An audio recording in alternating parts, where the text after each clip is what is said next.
Que signifie avoir la liberté en moi? 11 août 2020.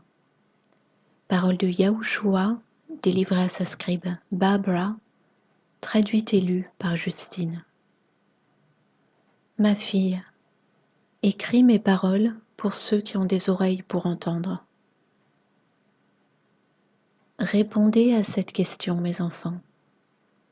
Qu'est-ce que cela signifie d'être libre en moi?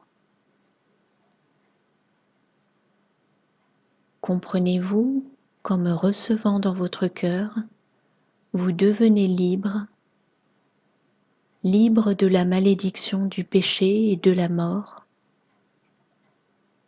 S'il vous plaît, écoutez attentivement, mes amours. Je le répète, libre de la malédiction du péché et de la mort. Une fois que vous me recevez dans votre cœur, mes enfants, vous êtes scellés, scellés dans ma rédemption.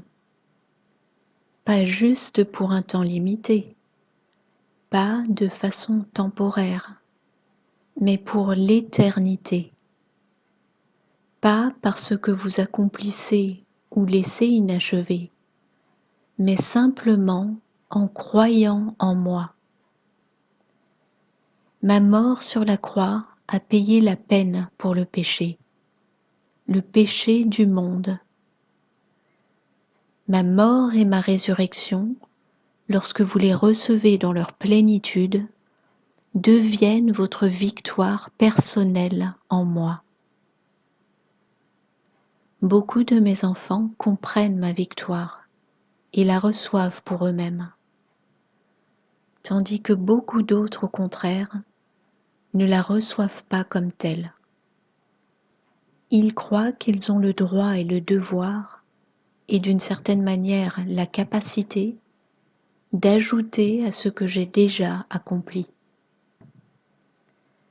S'il vous plaît, mes enfants, réalisez et comprenez. Tétélestai, payez en totalité. Tétélestai, Strong grec 5055, qui signifie tout a été exécuté, accompli, achevé, amené à son extrémité, sa complétion. En langue grecque, c'est la dernière parole que Jésus a prononcée sur la croix, juste avant de rendre l'esprit. Le Seigneur a poursuivi. Cela signifie que j'ai payé le prix dans son intégralité et que j'ai retiré de mes enfants la malédiction de la chair qui était attachée à eux. J'ai enlevé cette malédiction maintenant et pour l'éternité.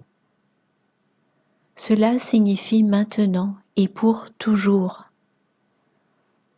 Par conséquent, si la malédiction du péché et de la mort a été abolie, vous n'êtes plus obligé de vivre sous cette malédiction. La malédiction existe toujours pour ceux qui ne m'ont pas reçu, mais pour ceux qui croient en moi et qui m'ont reçu dans leur cœur, la malédiction a été supprimée. Comme ma création occupe des corps de chair et est sujette à des modes de pensée charnels, beaucoup continuent de croire à tort. Ils croient qu'ils doivent continuellement obtenir leur propre victoire contre le péché.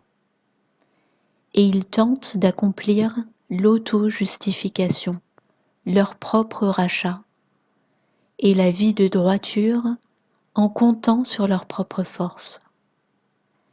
Ils ne voient pas que la malédiction placée sur eux a été enlevée une fois pour toutes, pour tous ceux qui m'ont reçu. Ils essaient de marcher dans leur propre vertu, qui, pour moi, n'est qu'un chiffon sale. Quelle liberté trouve-t-il en moi quand il se replace sous la malédiction? Pour beaucoup, mon plan de salut semble trop simple. L'orgueil de leur chair ne leur permettra pas de le recevoir vraiment. Ils continuent à marcher dans la croyance qu'ils peuvent ajouter à mon œuvre achevée. Ils croient ce que l'esprit charnel dit.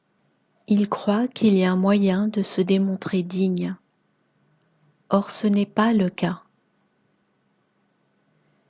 Ils froncent les sourcils après les autres et viennent leur reprocher d'être faibles, alors qu'en réalité, ils ne possèdent pas la foi pour croire tétélestai.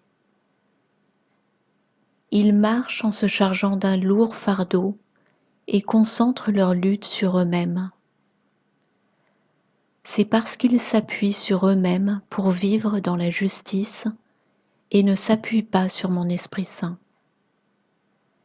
Ils ne comprennent pas qu'ils sont scellés et ils se battent avec leur chair à chaque instant plutôt que de se reposer sur moi et s'abandonner à moi, persistant à croire qu'ils peuvent, d'une façon ou d'une autre, parvenir à vaincre le péché par leur propre force. Ce n'est pas ainsi que je veux voir mes enfants vivre, car dans cette façon de croire, ils n'ont aucun repos. Permettez que ceci soit vrai dans votre cœur, mes amours. Mon joug est facile et mon fardeau est léger. Que cela soit aussi vrai dans votre cœur. Dieu a tant aimé le monde qu'il a donné son Fils unique, afin que quiconque croit en lui ne périsse pas, mais ait la vie éternelle. Que cela soit aussi vrai dans votre cœur.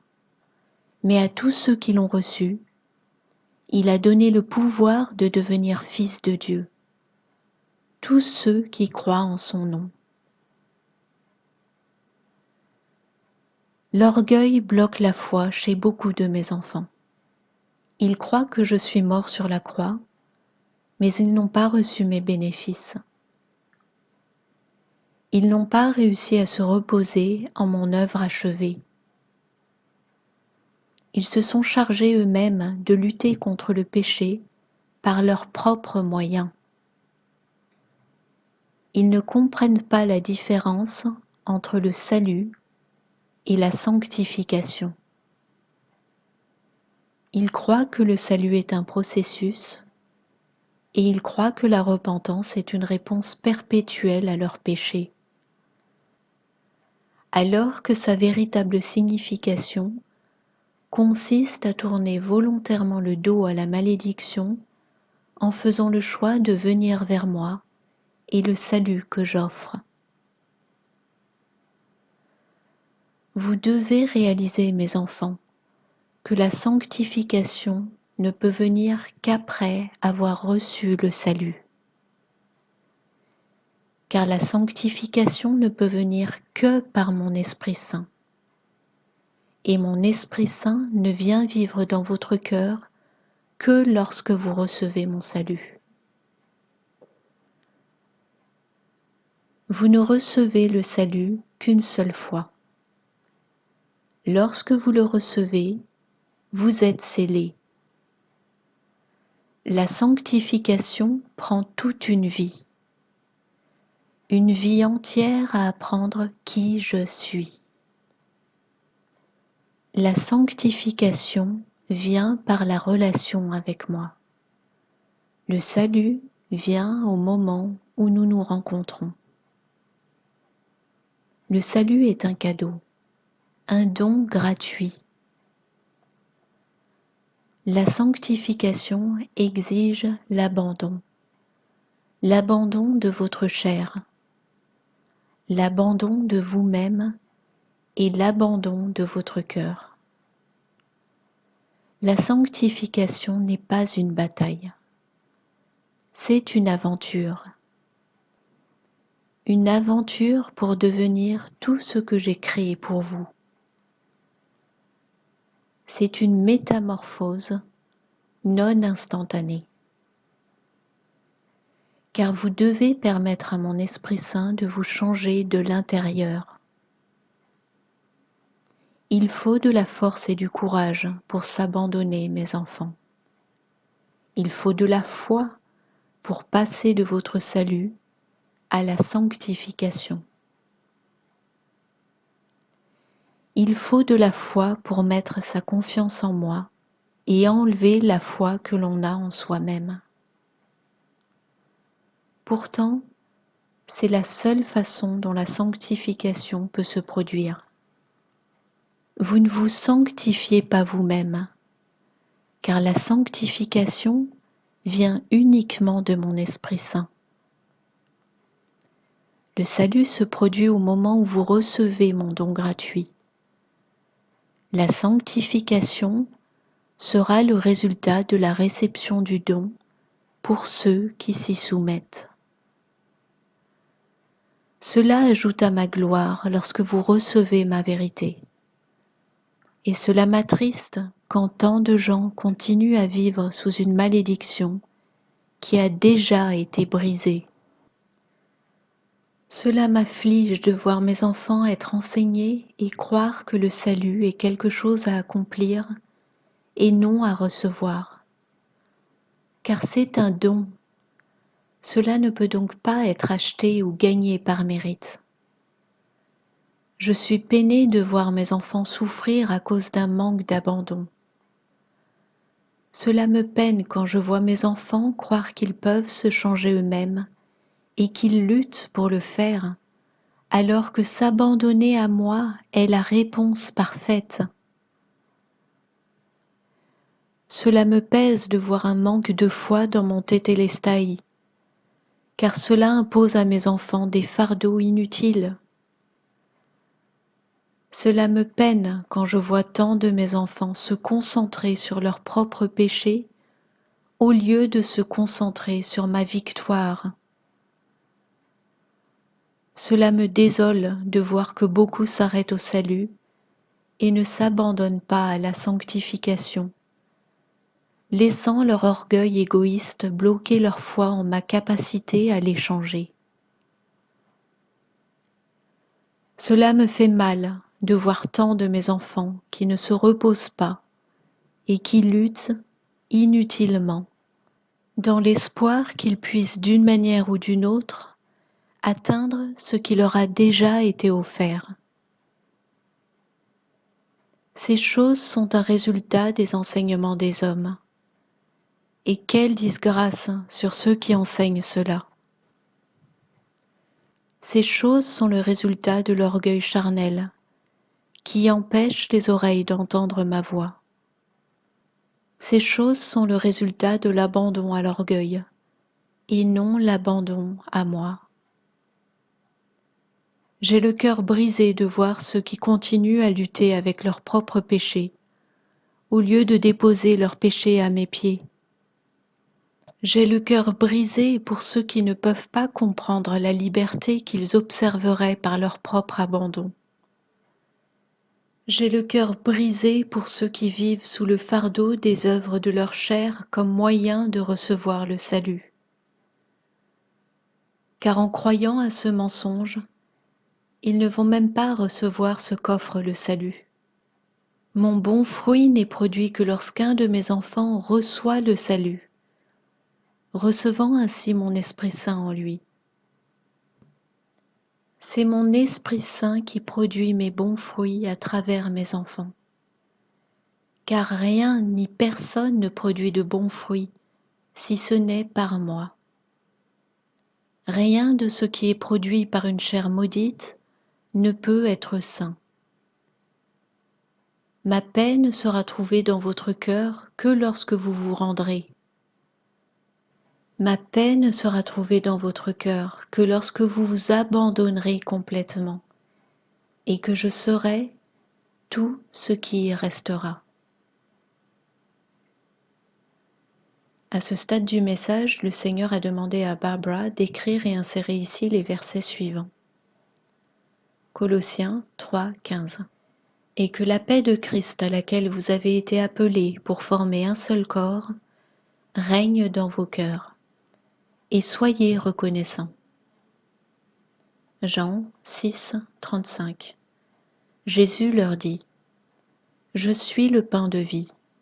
Celui qui vient à moi n'aura jamais faim, et celui qui croit en moi n'aura jamais soif.